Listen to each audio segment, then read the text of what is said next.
In reality, music can cause a form of narcosis, affecting nerves similarly to narcotics entering the body through various means. Certain types of music can induce states akin to intoxication or mild stupor.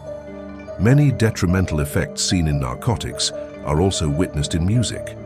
Biographies of celebrated musicians often reveal mental and psychological problems, from disorders to insanity and even sudden death during performances. Books detail instances of musicians suffering strokes and dying instantly. The harmful effects of music on nerves, leading to insanity and heart problems, are well documented. Statistics show a rise in sudden deaths, attributed in part to the global increase in music. Do a Google search on 27 Club.